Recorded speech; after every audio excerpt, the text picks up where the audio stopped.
A non-conductive sphere with a radius a has a uniform charge distribution ρ.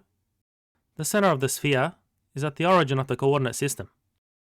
Calculate the electric field at a point P inside the sphere, where the position is given by this radial vector.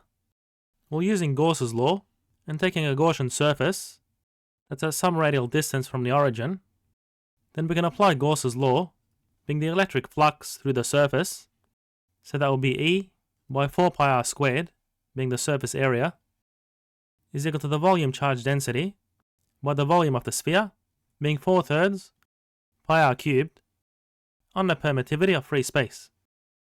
So if we divide through by 4 pi and r squared, we get E is ρ r on 3 epsilon naught. And this electric field is spherically symmetric, so it acts in a radial direction. And now we'll copy our result so we can reuse it further below. And in part B, we translate the sphere along the y-axis, so its center point is given by this position vector, where B is larger than A. The position of point P inside the sphere, measured with respect to the center, is given by RS, and the position of point P, measured from the coordinate system, with the origin at point O, is given by this position vector. Write the expression of the electric field at point P inside the sphere, with respect to the coordinate system, of origin in O. So again, if we take a Gaussian surface through P and apply Gauss's law, this time we'd have E is equal to ρ by RS on 3 epsilon naught, and the electric field points in a direction given by this unit vector. And now with a bit of vector addition, we can write R as R center plus RS.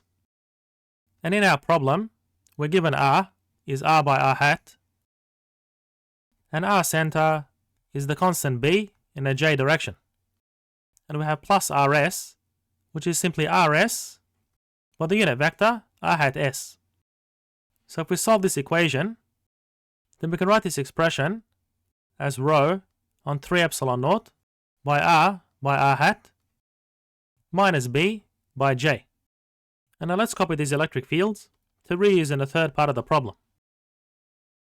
Consider now a sphere with a radius r made of a non-conducting material that has a uniform volume charge density ρ.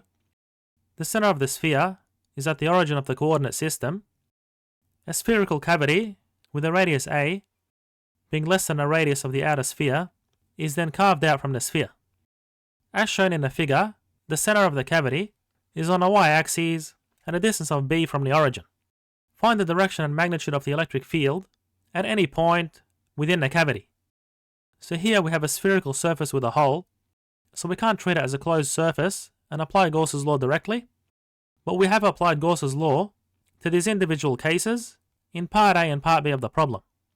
So the electric field of a sphere with no cavity in it was derived as follows, and the electric field of a solid sphere that's at a distance of b from the origin was derived as follows. So we'll call this electric field of the sphere at the cavity.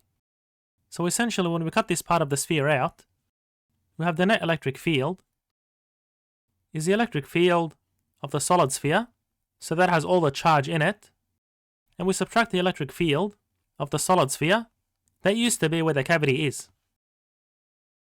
So basically, we're removing the charge from the solid sphere, and that'll give the electric field inside the cavity.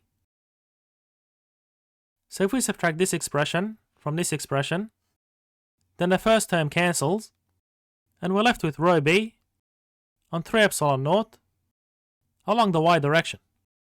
So the electric field inside the cavity is uniform.